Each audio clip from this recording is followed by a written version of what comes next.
Good morning అండి. మొదటిసారికి my hub ఛానల్‌కి video చేసిన వారు సబ్స్క్రైబ్ చేసుకోండి. కావాల్సిన ఇన్ఫర్మేషన్ కోసం కామెంట్లు తెలియపరచండి. అదేవిధంగా వీడియో నచ్చినట్లయితే లైక్ చేయండి అండ్ షేర్ చేయండి సార్. సో ఈరోజు వచ్చినటువంటి అన్ని న్యూస్ పేపర్‌లో గనుక అప్డేట్ గనుక చూసుకున్నట్లయితే ముఖ్యంగా ప్రధానంగా గ్రూప్ 1 సంబంధించినటువంటి ఎవరైతే సెలెక్టెడ్ క్యాండిడేట్స్ ఏదైతే ఉన్నారో వారు ఏ మీడియంలో ఎంతవరకు పర్సంటేజ్ వరకు క్వాలిఫై అయ్యారు. సో ఏ మేరకు ఏ మీడియంలో ఆ ఉద్యోగాలు వచ్చినాయో వాళ్ళ మెంబర్స్ కనుక చూసుకున్నట్లయితే ప్రధానంగా తెలంగాణలో తెలుగులో రాయడమే మా పాపమ్మ. గ్రూప్ 1లో 563 పోస్టులకు తెలుగు విద్యార్థులు 50 మందేనా. సో ఇక్కడ చూడొచ్చు సార్, న్యూస్ పేపర్లో వచ్చిన అప్డేట్లో ఇంగ్లీష్ మీడియం అభ్యర్థులకు దాదాపుగా 89.95%తో 506 మంది సెలెక్ట్ అవ్వడం జరిగింది. నెక్స్ట్ తెలుగు మీడియం అభ్యర్థులు కనుక చూసుకున్నట్లయితే 9.95%తో 56 మెంబర్స్ ఇక్కడ పాస్ అవ్వడం జరిగింది. ఉర్దూ మీడియం కనుక చూసుకున్నట్లయితే 0.1%తో 1 మెంబర్ సెలెక్ట్ అవ్వడం జరిగింది సార్. తెలుగు మీడియం అభ్యర్థులు దాదాపుగా 8,000 మంది ఎగ్జామ్స్ రాస్తే ఇక్కడ సెలెక్ట్ అయిన క్యాండిడేట్స్ ఎంత సార్?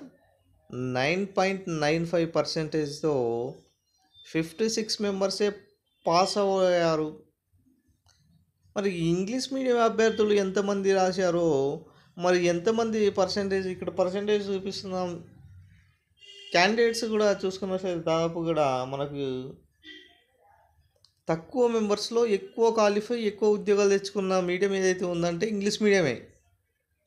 తెలంగాణలో తెలుగు మీడియం అభ్యర్థులకు ఎంత అన్యాయం జరుగుతుందో ఇప్పుడు ఈ పర్సంటేజ్ బట్టి మనం చూస్తున్నాం. అది ఎందుకు ఈ తెలుగు మీడియంపై వివక్షత, ఎందుకు ఈ తెలుగు మీడియంపై వివక్షత ధోరణి? తెలుగు మీడియం విద్యార్థులు ఈరోజు తెలుగు చదవడం పాపమా? తెలుగు మీడియం విద్యార్థులు తెలుగు మీడియం రాయడమో శాపమా? ఈరోజు ప్రశ్నించే తత్వం తెలుగు మీడియం అభ్యర్థులకు ఉన్నది. ఖచ్చితంగా మీరు ఏ మీడియమో, ఇంగ్లీష్ మీడియమా, తెలుగు మీడియమా, ఉర్దూ మీడియమా, నీకు ఏ సంబంధం లేదు మీడియంతో. నీకు కావాల్సింది కంటెంట్. ఒక విద్యార్థి ఆ ప్రశ్నాపత్రానికి సంబంధించినటువంటి ఆన్సర్ దానికి సరైన రీతిలో రాసిండా లేదా అదే కావాలి తప్ప ఇంగ్లీష్ మీడియం రాసి ఏదో సొల్లు కబుర్లు రాస్తే ఆయనకు ఉద్యోగాలు ఇచ్చి, తెలుగు మీడియం రాసిన అభ్యర్థులు కంటెంట్ రాసినా కూడా వాళ్ళకు ఉద్యోగాలు ఇవ్వకపోతే వాళ్ళ జీవితాలు ఏమవుతాయి? దాదాపుగా 5-10 సంవత్సరాల నుంచి ప్రిపేర్ ఉంటూ కష్టాలతో ఉన్నటువంటి విద్యార్థుల ఘోషను ఎవరు పట్టించుకుంటారు? మరి తెలుగును డెవలప్ చేయండి అంటే ఈ రూపంలో మీరు డెవలప్ చేస్తున్నారు ఏంటిదంటే నాకు అర్థం కాదు. తెలుగు మీడియం అభ్యర్థులు రాష్ట్రంలోనే అత్యున్నతమైన సర్వీసు. తెలుగు రాష్ట్రాల్లో తెలుగు మీడియం అభ్యర్థులకే ఇంత వివక్షత చూపిస్తే పక్క రాష్ట్ర వాళ్ళు ఎంత వివక్షత చూపిస్తారు? దీని గురించి మీరు చర్చించాలి. మరి వచ్చిన క్యాండిడేట్స్ అందరూ కూడా ఆ పేపర్ ఎవాల్యుయేషన్ చేసే క్యాండిడేట్స్ అందరూ కూడా ఇంగ్లీష్ మీడియం అభ్యర్థులు అయితేనే తప్ప ఇంగ్లీష్ మీడియం అభ్యర్థులు అయితే వాళ్ళకు తెలుగు మీడియం అర్థం కాదు కాబట్టి ఇక్కడ తెలుగు మీడియం అభ్యర్థులకు అన్యాయం చేసి 56 పోస్టులే ఇచ్చారు. మిగతా క్యాండిడేట్స్ ఇటు పోయారు. గ్రూప్ 1 ప్రిలిమినరీ ఎగ్జామ్ కూడా టఫెస్ట్ ఎగ్జామ్ అండి. దాదాపుగా 2-3 lakhs మెంబర్స్ రాస్తే దాంట్లో సెలెక్ట్ అయిన మెంబర్సు 1:50 ప్రకారం దాదాపు 21 నుంచి 25,000 మంది అనుకోండి ఫర్ ఎగ్జాంపుల్. మరి అంతటి మందిలో వీళ్ళు ఉన్నారంటే వీళ్ళకు ఏం చదువు రాదనా? గ్రూప్ 1 ప్రిలిమ్ సెలెక్ట్ అయిన వాళ్ళకి ఖచ్చితంగా తెలుగు మీడియం అభ్యర్థులు న్యాయం జరగాల్సిందే. తెలుగులో మన రాష్ట్రాల్లో ఎందుకు తెలుగు మీడియం, మరి ప్రభుత్వ పాఠశాలలో అయినా సరే కాలేజీలో అయినా సరే మీరు తెలుగు మీడియంలో చదివిస్తున్నారు?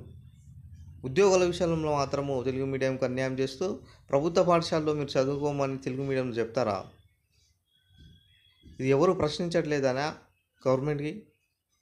ఖచ్చితంగా తెలుగు మీడియం అభ్యర్థులకు న్యాయం జరగాల్సిందే. పేపర్‌కి సంబంధించినటువంటి మీరు తప్పకుండా చర్యలు తీసుకోవాలి. సీఎం రేవంత్ రెడ్డి గారు చెప్పే విషయం ఏంటిదంటే, తెలుగు మీడియం అభ్యర్థులకు అయినా సరే, ఇంగ్లీష్ మీడియం అభ్యర్థులకు సరే, ఏ మీడియం అభ్యర్థులకైనా సరే, ఆ వ్యక్తికి సంబంధించినటువంటి కావాల్సినటువంటి ఇన్ఫర్మేషన్ ఎంతవరకు ఆయన ఆ పేపర్ రూపంలో ఎంత ఇస్తున్నాడనేది తెలవాల్సిందిలే కానీ, అతను తెలుగు మీడియం అనేసి ఇన్ఫర్మేషన్ ఉన్నా కూడా కొట్టేయడం ఎంతవరకు కరెక్ట్ అండి? మీరు ఖచ్చితంగా దీనిపై ఖండించాలి. ప్రెస్ మీట్ పెట్టాలి. తెలుగు మీడియం అభ్యర్థులకు న్యాయం చేస్తారనేసి కోరుకుంటూ, తెలుగు మీడియం విద్యార్థుల పక్షాన అయినా సరే, అటు ఇంగ్లీష్ మీడియం అభ్యర్థుల పక్షాన అయినా సరే, మనకు కావాల్సింది ఏంటి ఒక్కటే, న్యాయం. న్యాయం కావాలి.